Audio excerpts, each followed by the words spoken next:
ఓం సాయిరామ్ సమర్థ సద్గురు సాయినాథ్ మహారాజ్ కీ జై. మన సాయి బిడ్డలందరికీ కూడా కార్తీక పౌర్ణమి శుభాకాంక్షలు.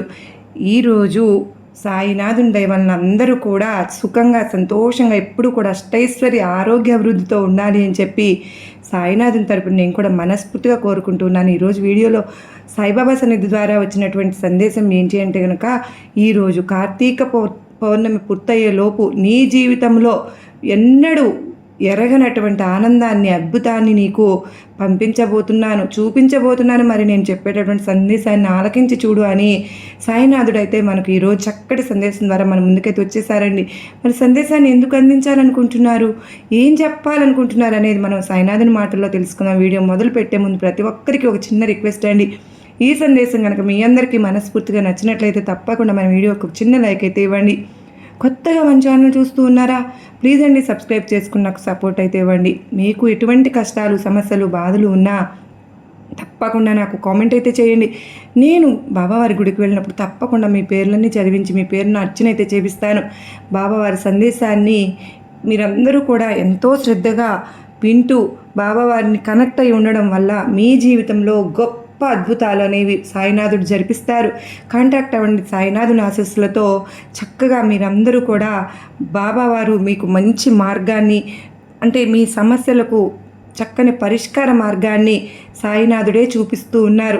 నీ మనసుకు అక్కడ ఎక్కడ ప్రశాంతంగా ఉంటుందో అక్కడ లేని లేదు, ఎందుకు జీవితాన్ని గడుపుతున్నానా, అసలు నాకే ఎందుకు ఇన్ని కష్టాలు ఎదురవుతున్నాయని బాధపడుతూ ఉన్నవారు తప్పకుండా అర్థం చేసుకోవాల్సినటువంటి, నా బంధమే నన్ను దూరం పెడుతూ ఉంది కదా, నేను ఎవరి కోసం బ్రతకాలి, అసలు నన్ను చూస్తేనే అసహించుకునేటటువంటి అత్తమామలు, నన్ను చేదరించుకునేటటువంటి నా భర్త, ఇలా నేను ఎవరి కోసం నా జీవితాన్ని గడుపుతూ ఉన్నానో నాకు అసలు అర్థం కావడం లేదు. బాబా మీరైనా నాకు తప్పకుండా సమాధానాన్ని చెప్పి తీరండి. ఇన్ని రోజులు మిమ్మల్నే కదా నమ్ముకున్నాను. నా ఇష్టదైవం నామస్మరణ ప్రతిరోజు కూడా చేసుకుంటూ ఎన్నో పూజలు, నోములు, వ్రతాలు చేసుకుంటూ ఉన్నాను. అవన్నీ కూడా నేను ఎన్ని చేసినా నాకు ఫలితం అనేది లభించనే లేదు. ఏదో ఒకరోజు నాకు మంచి జీవితాన్ని బాబా ప్రసాదిస్తారు అని 1000 కళ్ళతో ఎదురు చూసేటటువంటి నాకు నిరాశనే మిగిల్చారు తప్ప ఎప్పుడు కూడా కొండంత ఆశతో నేను ముందుకు వెళ్తానా, నేను నాకంటూ మంచి రోజులు వస్తాయా అని ఎదురు చూడడం తప్ప నాకు ఏది కూడా లభించడం లేదు. నా ఆశ ఎప్పుడు కూడా నిరాశ అవుతుంది. కేవలం పిల్లల కోసం మాత్రమే బ్రతుకుతున్నటువంటి నా జీవితానికి ఒక అర్థం లేకుండా నా జీవితం ఇలా గడిచిపోతోంది. కేవలం వారి కోసం మాత్రమే జీవించి ఉన్నాను. అది మీకైనా తెలుసు కదా. మరి నాకు ఎందుకు ఇన్ని బాధలను మీరు పెడుతూ ఉన్నారు? అసలు నేను ఎవరి కోసం బ్రతకాలి, దేనికోసం ఉండాలి, ఎవరి కోసం జీవించి ఉండాలి? నన్ను అర్థం చేసుకున్న నా భర్త నన్ను అర్థం చేసుకోవడం లేదు. ఎవరి కోసం బాబా, ఎందుకోసం చికాకులు, గొడవలు, నన్ను చూస్తేనే అసహ్యంగా అయిపోతుంది అనేటటువంటి మాటలు. ఈ జీవితంలో నేను ఎందుకు ఇలాంటి ప్రశ్నార్థకమైన జీవితాన్ని గడుపుతూ ఉన్నాను? అసలు నేను ఎందుకు ఉండాలి? నాకంటూ మంచి రోజులు రావా? నా భర్తతో సంతోషంగా గడిపేటటువంటి క్షణాలను నాకు ఆస్వాదించాలని ఉండదా? మరి అందరూ కూడా సంతోషంగానే ఉన్నారు. నా తోటి ఫ్రెండ్స్ కూడా, లేకుంటే నా తోటి సహచరులు కూడా, నా తోటి ఇరుగు పొరుగు వారు కొని అందరూ కూడా తమ భర్తలతో, తమ అత్తమామలతో, తమ కుటుంబంతో, తమ పిల్లలతో, ఒక మంచి కుటుంబంతో సంతోషంగా ఉన్నారు. నాకు మంచి జీవితాన్ని ఇవ్వండి, నా జీవితాన్ని నాకు ప్రసాదించారు అంటే మేము కూడా ఎటువంటి కర్మ చేసుకున్నానో కానీ నాకు అర్థం కాలేదు. ఎన్నో రకాలైనటువంటి కర్మలు నేను చేసుకున్నానేమో, నాకు ఇలాంటి జీవితాన్ని మీరు ఇచ్చారు.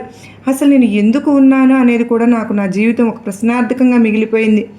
మీరైనా నాకు తప్పకుండా సమాధానం చెప్పి తీరండి అని ఎన్నో రకాలుగా నన్ను అడుగుతున్నావుగా, కనుక మనసు పెట్టి విను. ఎందుకో తెలుసా, నీ జీవిత పుస్తకంలో ఒక సరికొత్త అధ్యాయాన్ని మొదలు పెట్టబోతున్నాను. కష్టాలు, కన్నీళ్లు, అవమానాలతో నిండినటువంటి పాత పేజీలన్నీ కూడా త్వరలోనే ముగిపోతున్నాయమ్మా. ఆ స్థానంలో ఆనందం అనే విజయం ఒక కొత్త పేజీని తెరుచుకోబోతుంది. ఈ ప్రత్యేకమైనటువంటి సందేశం నీ జీవితంలో సానుకూలమైనటువంటి మలుపును తీసుకుని రావడానికి నేను నీకు పంపిస్తున్నటువంటి ఒక మంచి సంకేతంగా నువ్వు భావించి తీరాలి. నీ భవిష్యత్తుకు దీపస్తంభంలా మారి చూపించబోతున్నాయి. ఈ రోజులన్నీ దారి చూపిస్తున్నాయి. నీ జీవితంలో జరిగేటటువంటి చిన్న చిన్న సంఘటనలు అనిపించవచ్చు, కానీ తప్పకుండా కొన్ని సంకేతాలు అయితే నీ జీవితంలో చోటు చేసుకోబోతున్నాయి. నువ్వు కూడా బలంగా నమ్ము. భగవంతుడు నీ కోసం మంచి భవిష్యత్తుని ఇస్తున్నాడు. అందుకోవడానికి నువ్వు సిద్ధంగా ఉండాలి. నీకోసం నేను అద్భుతమైనటువంటి ప్రణాళికలు చేసి ఉంచాను. ఆ ప్రణాళిక యొక్క పూర్తి స్వభావం నీకు అర్థమైన రోజున నీ కళ్ళు ఆనందంతో నిండిపోతాయి. ఆ ఆనంద బాష్పాలు ఆగకుండా ప్రవహిస్తాయి. అవును, నువ్వు వింటున్నది అక్షరాల సత్యం. నీ పూజకు సమాధానం దొరికే రోజు ఇది చాలా దగ్గరలో ఉంది. తీరిక లేకుండా ఎన్నో పనుల ఒత్తిడిలో మునిగిపోయి ఉన్నటువంటి నీకు కొంత సమయాన్ని నువ్వు కేటాయించి ఈ సందేశాన్ని వింటే తప్పకుండా ప్రశాంతమైనటువంటి మనస్సును నీది అవుతుంది. కనుక ఇప్పుడు నేను చెప్పబోయే విషయాలన్నీ కూడా నీ ఆత్మ లోతుల్లోకి ఇంకేలాగా విను. మనసు పెట్టి శ్రద్ధగా విను. కళ్ళు మూసుకొని ప్రశాంతంగా విను. నన్ను చూస్తూ విను. కేవలం కళ్ళు మూసుకుని నేను చెప్పే మాటలను జాగ్రత్తగా విని ఆలకించు. ఇది నీ జీవితానికి సంబంధించినటువంటి విషయం. ఈరోజు నువ్వు తెలుసుకోబోయే సత్యం తప్పకుండా నీ గుండెను తాకుతుంది. నీ భవిష్యత్తుకు బంగారు బాటలు వేస్తుంది. ఇది కేవలం సందేశం మాత్రమే కాదు, నీ అంతరాత్మలో నువ్వు జరగబోతున్నటువంటి ఒక సంభాషణ. ఈ సందేశాన్ని దయచేసి పూర్తిగా ఏకాగ్రతతో విను. ప్రతి మాటలోనూ నీ కోసం ఒక మంచి విషయం దాగి ఉంది. నీ జీవితంలో రాబోయేటటువంటి అద్భుతమైనటువంటి పరివర్తన ఏంటి అనేది నీకు తప్పకుండా అవగతం అయ్యే తీరుతుంది. అలాగే నువ్వు తప్పకుండా మనసులో నా నామస్మరణ ఎప్పుడూ కూడా చేసుకుంటూ ఉండు.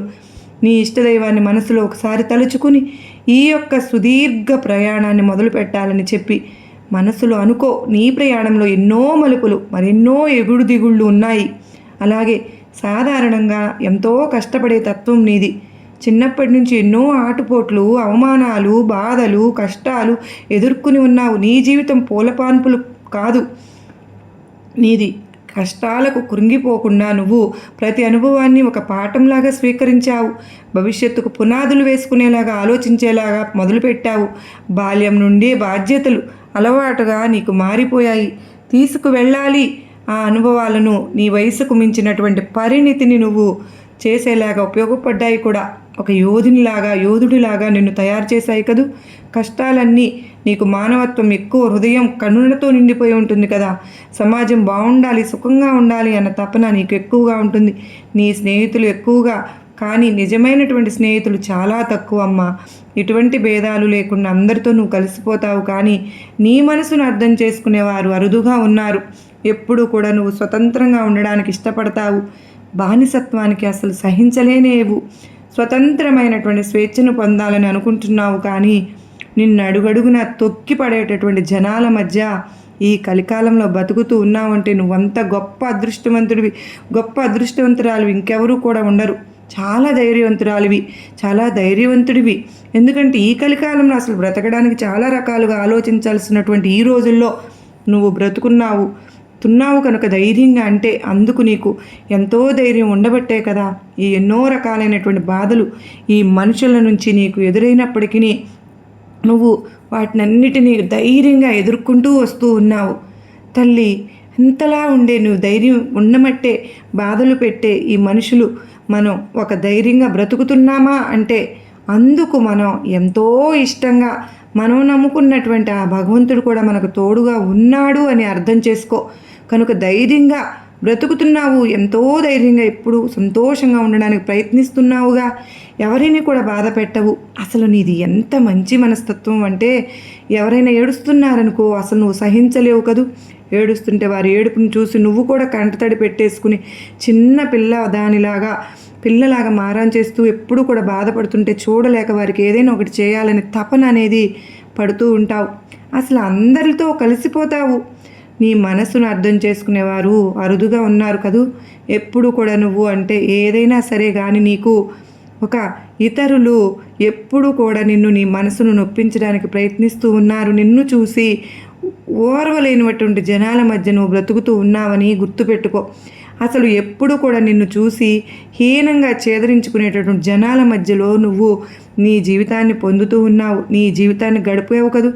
ఆ విషయాన్ని జ్ఞాపకం చేసుకో. అలాంటి ముళ్ళ బాటలో నీ జీవితం గడిచిపోతుంది కనుక నీపై నరదిష్టి ప్రభావం ఎక్కువగా ఉంది కనుకనే నువ్వు అప్పుడప్పుడు నరదిష్టిని పోగొట్టుకోవడానికి కొన్ని పరిహారాలు కూడా చేసుకుంటూ ఉండాలమ్మా. నువ్వు ఎప్పుడైనా సరే కానీ ఈరోజు నేను నీకు చెప్పబోయే విషయాలన్నీ కూడా నువ్వు ఆచరిస్తావని నేను నీకు ఈ సందేశం ద్వారా అందించబోతున్నాను. తప్పకుండా పాటించి నీ కష్టాలన్నింటినీ దూరం చేసుకో. పరీక్షించి తలపెట్టిన వారికి నీటితో దీపాలను వెలిగించి వారికి అర్థం వచ్చేలా గుణపాఠం కూడా నేర్పారు కదండి మన సాయినాథుడు. వారిలో అజ్ఞానం అనే చీకటిని తొలగించేశారు, వారి హృదయాలలో జ్ఞాన జ్యోతులు వెలిగించారు. మరి అలాగే మన మనసుల్లో కూడా ఉన్న అజ్ఞానాన్ని తొలగించి, చీకట్లను తొలగించి, సాయినాథ మా హృదయాలలో కూడా జ్ఞాన జ్యోతులు వెలిగించు తండ్రి, నీ స్వరూపాన్ని మాకు తెలియచేయి బాబా అని మనం వేడుకోవాలండి. బాబా వేడుకుంటే కరిగిపోతారు మన సాయినాథుడు. కరిగిపోయి మనకు కావలసిన ఆ జ్ఞానాన్ని మనకు ప్రసాదిస్తారు. మనం ఈ రోజు అండి ఏం చేయాలి అంటే గనక మొత్తానికి సామాన్యమైనది కాదండి, మహాశక్తివంతమైనది. శివకేశవులు ఇద్దరికి కూడా ప్రీతి పాత్రమైనది ఈ కార్తీక పౌర్ణమి. కార్తీక మాసం మొత్తం కూడా మనం శ్రద్ధ భక్తులతో నదీ స్నానం చేసి దీపారాధన చేసుకుని శివకేశవులను మనం పూజించి స్తుతిస్తూ ఎంత ఫలితం అయితే వస్తుందో ఈ రోజు కార్తీక పౌర్ణమి రోజు ఇప్పుడు చెప్పబోయే విధంగా కనుక మనం పూజ చేసుకుంటే అంత ఫలితము వస్తుంది ఫ్రెండ్స్. ఈ కార్తీక పౌర్ణమి పూజను మనం స్త్రీలైన పురుషులైన చిన్నపిల్లల పెద్దవారు మొత్తం అందరూ ఎట్టి ఎవరైనా సరే చేసుకోవచ్చండి. ఇంతకీ కార్తీక పౌర్ణమి పూజ ఎలా చేసుకోవాలి అంటే కనుక కార్తీక పౌర్ణమి ఈ రోజు ప్రాతకాలంలోనే నిద్ర లేచి, అంటే సూర్యోదయానికంటే ముందే మనం నిద్ర లేచి అవన్నీ మనం చేసుకుంటూ ఉన్నాం కదా. సముద్ర స్నానం చేయకపోయినా నదీ స్నానంలో అయినా సరే ఎక్కడైనా సరే వెళ్ళి స్నానం చేసి వచ్చి మనం పూజను మొదలు పెట్టుకోవచ్చు. నది కూడా లేకపోతే చెరువులో అయినా స్నానం చేయవచ్చు అండి. చెరువు కూడా లేకపోయింది అనుకోండి, ఇంట్లోనే మనం చక్కగా స్నానం చేసుకుని ఇంట్లో స్నానం చేసేటప్పుడు నీళ్లలోకి తప్పకుండా గోమూత్రం కలుపుకుంటే చాలా మంచిది ఫ్రెండ్స్. ఈ రోజు కాస్త గోమూత్రం మనం సంపాదించుకుని ఒక చిన్న బాటిల్లో గోమూత్రాన్ని కూడా తెచ్చుకుని ఇంట్లో పెట్టుకుని మనం కార్తీక పౌర్ణమి రోజు కనుక స్నానం చేసేటప్పుడు ఆ గోమూత్రాన్ని నీళ్ళల్లో కలుపుకుని, ఎందుకంటే గోమూత్రానికి నీళ్ళల్లో కలుపుకుని కార్తీక పౌర్ణమి రోజున కనుక స్నానం చేసినట్లయితే కాశీలో గంగా నదిలో స్నానం చేసినటువంటి ఫలితం వస్తుంది అని మనకు పురాణాల్లో మనకు పెద్దలు చెప్పి ఉన్నారు. గోమూత్రంలో సాక్షాత్తు గంగాదేవి కొలువు తీరి ఉంటుందండి. దాంతో పాటుగా ఒక తులసి దళము బిల్వదళము నీళ్ళల్లో వేసుకుని తలస్నానం చేసుకుని సమస్త నదులలోనూ స్నానం చేసినటువంటి ఫలితం మనకు వస్తుంది ఫ్రెండ్స్. అంటే ఈ ప్రపంచంలో ఎన్ని నదులు ఉన్నాయో అన్ని నదుల్లోనూ స్నానం చేసినటువంటి ఫలితం మనకు వస్తుంది. కనుక చక్కగా ఇంట్లోనే మనం స్నానం చేసి కుదిరినటువంటి వాళ్ళు నదీ స్నానము లేదంటే ఇంకా మంచిది సముద్ర స్నానం అయితే చేసేటప్పుడు అప్పుడు పుణ్య నదులను స్మరించుకుంటూ అదే బకెట్లో మనం కాస్త గోమూత్రం తులసి దళము బెల్వదళము వేసుకుంటాం కదా, చక్కగా కుడి చేతితో ఇలా నీళ్ళని తిప్పుకుంటూ తలుచుకుంటూ గోదావరి సరస్వతి నర్మదే సింధు కావేరి అని అనుకుంటూ మనం స్నానం ముగించుకుని నదీ దేవతలను తలుచుకుంటూ ఇంకా మనం పూజను మొదలు పెట్టుకుని చేసుకుంటే చాలా ఫలితం అనేది మనకు కలుగుతుంది. ముఖ్యంగా స్నానం చేసుకున్న తర్వాత తెల్లని వస్త్రాలను ధరించుకున్నట్టయితే పురుషులైతే ఎవరైనా సరే తెల్లని వస్త్రాలు ధరించుకుంటారు ఈరోజు. అంటే కార్తీక పౌర్ణమి కదండి, చాలా మంచిది. మనం ఈ తిరుపుండ్రాలు బొట్టు కూడా ధరించుకుంటాము. స్త్రీలు అయితే కనుక పసుపు కుంకుమ మనం పెట్టుకుని తలలో పూలు అవి పెట్టుకుని చేతి నిండా గాజులు అవి వేసుకుని ఈరోజు మనం భగవంతుడిని ఆరాధించుకోవాలండి. అసలు మొదట తులసి పూజ చేసుకోవాలి. అంటే బృందావనం తులసి చెట్టు దగ్గరకు వెళ్ళి దీపం అది వెలిగించుకుని తులసీదేవిని మనం పూజించుకోవాలి. ఆ తరువాత ఇంట్లో కార్తీక పౌర్ణమి రోజున కనుక ఈ రోజున పూజను శివకేశవులకు మంచిగా ముగ్గులు పెట్టుకుని గడపకు పుష్పది రాసుకుని కుంకుమ బొట్లు పెట్టుకుని పూలు సమర్పించుకుని మనం 2 దీపాలను అవన్నీ వెలిగించుకుని ద్వారం దగ్గర కూడా చక్కగా పూజా మందిరంలోనూ అన్ని చోట్ల కూడా దీపాలను మాత్రం చక్కగా పెట్టుకోవాలి ఫ్రెండ్స్. కనీసం శివకేశవుల్ని మనం ఈరోజు పూర్తిగా పూజ గదిలో ఉన్నటువంటి మొత్తాన్ని చక్కగా శుభ్రం చేసుకుని శివకేశవులకు మంచి మంచి పత్రి పూజలు పువ్వులు అవన్నీ తెచ్చుకొని పెట్టుకుని పూజ గది అంతా కూడా చక్కగా తుడుచుకుని ముగ్గులు పెట్టుకుని దేవతా చిత్రపటాలను పూలతో అలంకరణ చేసుకుని ఆ తరువాత సాయినాథుని శివకేశవుల ముందర చక్కగా దీపారాధన చేసుకుని దీపంలోకి ఆవు నెయ్యి కావచ్చు నువ్వుల నూనెైనా కావచ్చు అండి మూడు ఒత్తులు వేసుకుని చక్కగా దీపాన్ని వెలిగించుకుని దీపానికి గంధము కుంకుమ అక్షతలను పూలను సమర్పించుకుని కొంతమంది అయితే రండి కార్తీక పౌర్ణమి రోజు పూజ గదిలో కొబ్బరికాయ దీపాన్ని కూడా వెలిగించుకోవాలి ఫ్రెండ్స్. అలా అయితే మనం వెలిగించుకోవచ్చు. అంటే కొబ్బరికాయను కూడా కొట్టుకుని ఈ లోపల ఉన్నటువంటి తీర్థాన్ని ఆ నీళ్ళనంతా కూడా ఒక గ్లాసులోనికి తీసుకుని ఆ లోపల ఉన్నటువంటి తడినంతా కూడా ఒక బట్టతో మనం తుడుచుకుని మనం తర్వాత ఆ కొబ్బరికాయ చిప్పల్లోకి ఆవు నెయ్యి కావచ్చు లేకపోతే నువ్వుల నూనెైనా కావచ్చు అండి ఏదైనా సరే పోసుకుని మూడు ఒత్తులు వేసి దేవునికి అటుపక్కన ఇటుపక్కన ఉంచి కింద ధాన్యం పోసి బియ్యమైనా కావచ్చు గోధుమలైనా కావచ్చు ఒడ్లు కావచ్చు ధాన్యం అనేది పోసి దాని మీద ఈ చిప్పలు పెట్టి చక్కగా నూనె పోసుకుని ఒత్తులు చేసుకుని ఆ కొబ్బరి చిప్పలో దీపం వెలిగించినట్లయితే మృత్యు దోషాలు తొలగిపోతాయండి. అకాల మృత్యు దోషాలు తొలగిపోయి సంపూర్ణ శివ అనుగ్రహం మనకు కలుగుతుంది. అది మనకు పెద్దలు చెప్పారు కనుక మనం కొంతమంది ఉసిరికాయ దీపాన్ని కూడా వెలిగిస్తారు ఫ్రెండ్స్. కార్తీక పౌర్ణమి రోజు ఉసిరికాయ దీపాన్ని మనం వెలిగించుకుంటే కనుక ఉసిరికాయ దీపం ఎలా వెలిగించుకోవాలో మనం నిన్న వీడియోలో చెప్పుకున్నాం కదండి. ఉసిరికాయను కోసేసి కాస్త గుంతగా చేసి దాంట్లో నెయ్యి పోసుకొని 2 ఒత్తులు చేసుకుని చక్కగా ఒక ప్లేట్లో కానీ తమలపాకు మీద కానీ ఆ ఉసిరికాయలు పెట్టి దీపాలు వెలిగించి భగవంతునికి హారతి ఇస్తారు కదా. శివకేశవులకు ఆ తర్వాత దేవునికి పూలను పెట్టి ధూపము అంటే అగరబత్తులు అవి మనం వెలిగించుకుంటాం కదా ప్రతిరోజు పూజ చేసి ఆ తర్వాత నైవేద్యం ఏం పెట్టాలి అంటే చక్కెర పొంగలి కానీ పులిహార దద్దోజనం కానీ ఈ 3 నైవేద్యాలను కార్తీక పౌర్ణమి రోజున భగవంతునికి శివకేశవులకు సమర్పించి వాటిని ప్రసాదంగా మనం కూడా స్వీకరించాలండి. ఆ తరువాత శివకేశవులు అష్టోత్తర శతనామావళి స్తోత్రాలు చదువుకోవాలి. అంటే మనం స్తోత్రాలు అవి ఈ రోజు మొత్తం అందరూ కూడా నామావళిని గోవింద నామాలు బిల్వాష్టకము ఇవన్నీ కూడా చదువుకుని భగవంతునికి నమస్కారం చేసుకుని కార్తీక పౌర్ణమి రోజున కనుక ఉపవాసం చేసినట్లయితే ఈ కార్తీక మాసం మొత్తం ఉపవాసం చేసినటువంటి ఫలితం మనకు కలుగుతుంది ఫ్రెండ్స్. శివకేశవులు పరిపూర్ణమైన అనుగ్రహం మనకు కలుగుతుంది. అంటే మనకు బీపీలు కానీ షుగర్లు కానీ అనారోగ్య సమస్యలు ఎటువంటివి ఉన్నా కూడా మనం ఉపవాసం చేయవలసిన అవసరం అనేది లేదండి. వాళ్ళకు మనం చేయమని చెప్పట్లేదు. ఎవరైనా సరే 12 సంవత్సరాలు లోబడినటువంటి పిల్లలు కానీ ఉపవాసం కూడా చేయకూడదు. 60 సంవత్సరాలు దాటిన వృద్ధులు కూడా ఉపవాసం చేయకూడదు ఫ్రెండ్స్. ఆరోగ్యం సహకరించినటువంటి వాళ్ళు మాత్రం చక్కగా ఉపవాసం అనేది చేసుకుని కటిక ఉపవాసం అవసరం లేదండి. పాలు పళ్ళు తీసుకోవచ్చు. లేకపోతే కనుక మనం వ్రతం చేసుకుని అంటే ఉదయం పూజ చేసిన తర్వాత ఉపవాసం ఉండి సాయంత్రం పూజ అయిన తర్వాత చక్కగా భోజనం తినవచ్చండి. ముఖ్యంగా కార్తీక పౌర్ణమి రోజున కుటుంబ సభ్యులందరూ కూడా శివాలయానికి వెళ్ళి అక్కడ చక్కగా మనం గోత్రనామాలతో పూజ చేయించుకుందాం. లేకపోతే కనుక విష్ణుమూర్తి దేవాలయం అంటే విష్ణుమూర్తి దేవాలయానికి వెళ్ళి అక్కడ మన గోత్రనామాలతో వెంకటేశ్వర స్వామి గుడిలో అయినా చేయించుకుందాం. ముఖ్యంగా పూజారి వారికి మాత్రం స్వయంపాకం దానం ఇవ్వాలండి. స్వయంపాకం ఎలా ఇవ్వాలో మనకు తెలుసు కదా.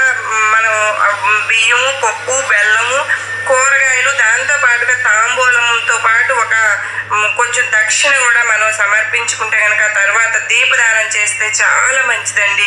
ఈరోజు కొంతమంది వెండి దీపాలు దానం చేస్తారు. లేకపోతే పిండి దీపాలను కూడా దానం చేయవచ్చు. లేకపోతే ఉసిరి దీపాన్ని కూడా దానం చేయవచ్చండి. దీపదానం చేస్తే మహాపుణ్యం అని పూజారి గారి పాదాలకు నమస్కారం చేసుకుని ఆ తరువాత దేవాలయంలో 365 ఒత్తుల దీపాన్ని వెలిగించుకున్నాం. భార్యాభర్తలు కలిసి వెలిగిస్తే చాలా మంచిదండి. కుదరకపోతే కనుక భార్య కావచ్చు భర్త కావచ్చు ఎవరో ఒకరు శివాలయంలో అయినా వెలిగించవచ్చును. లేదంటే విష్ణు దేవాలయంలో అయినా వెలిగించవచ్చును. లేకపోతే 2 దేవాలయాల్లో కూడా వెలిగించుకోవచ్చు ఫ్రెండ్స్. తప్పైతే ఏం లేదండి.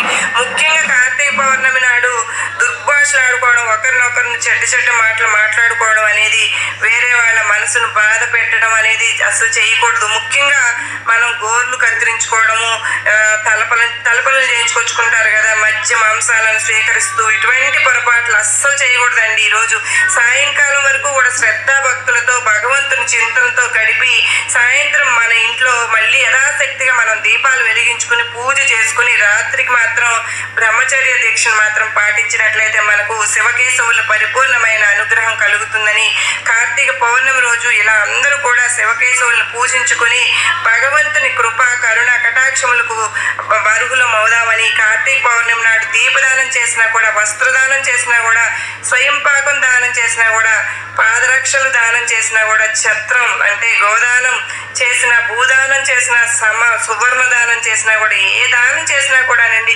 కోటి రెట్లు ఫలితం కలుగుతుంది ఫ్రెండ్స్ అని సాక్షాత్తు మనకు వేదవ్యాస మహర్షి చెప్పారు. కనుక కార్తీక పౌర్ణమి రోజు మన శక్తి కొద్దీ కూడా దానం చేద్దాం, భగవంతుని పూజిద్దాం, స్వామి యొక్క అనుగ్రహాన్ని పొందుదాం. మనం ఈ విధంగా మనం చేసి సాయినాథుని శివయ్యని మనం కరుణా కటాక్షాలకు అర్హులదం అవుదామని చెప్పి మీ అందరినీ కోరుకుంటూ ఉన్నాను ఫ్రెండ్స్. నేనైతే కనుక కార్తీక మాసం అంతా నేను అసలు దీపాలు అంటేనే నాకు చాలా ఇష్టం అండి. దీపాలు పెట్టుకోవడం, బాబా వారి పేరు రాసుకోవడం, లేదంటే ఓం నమ శివాయ అని కానీ ఏదో ఒకటి బాబా వారిది రాసుకుంటూ నేను చాలా ఇదిగా ఉంటానండి.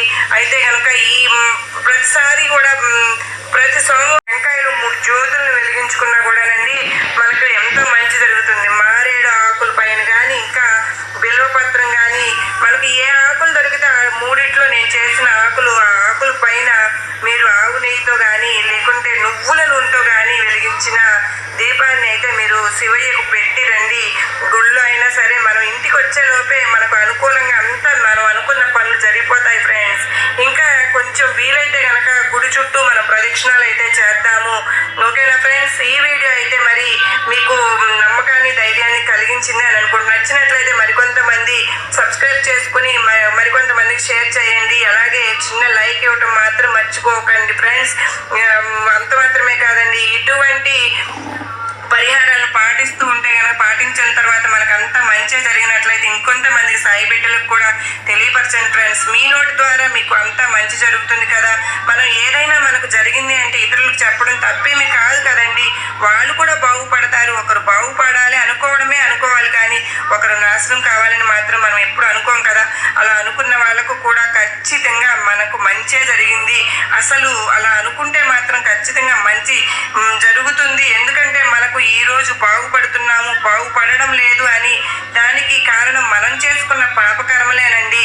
పాప పుణ్యాలను బట్టే మనము ఈ రోజు మనం అనుభవిస్తున్నాము. అది పాపమైనా సరే, పుణ్యమైనా సరే, బాధ అయినా సరే, సంతోషం అయినా సరే, మనం చేసుకున్న పాప పుణ్యాలను బట్టే మనం అనుభవిస్తున్నామని మనందరికీ తెలుసు. ఇతరులు సంతోషంగా ఉన్నారు, వాళ్ళు ఒక్కటే బాగున్నారు, మేము బాగలేము అని మాత్రం అనుకోవద్దండి. అది వాళ్ళు చేసుకున్న పాప పుణ్యాలను బట్టి మనం ఎటువంటి జీవితాన్ని అయినా కూడా అనుభవిస్తున్నామని ప్రతి ఒక్కరూ గుర్తుంచుకున్నాం ఫ్రెండ్స్. ఎవరిని మన మాటలతో కానీ మన చేతులతో కానీ బాధ పెట్టవద్దు. అందరినీ కూడా బాబా వారి ఆశీర్వాదం ఉండాలని మరలా సాయంత్రం వీడియోలో మళ్ళీ కలుద్దామండి. అంతవరకు ప్రతి ఒక్కరికి కూడా నమస్కారం అండి. ఓం సాయిరామ్. సర్వే జనా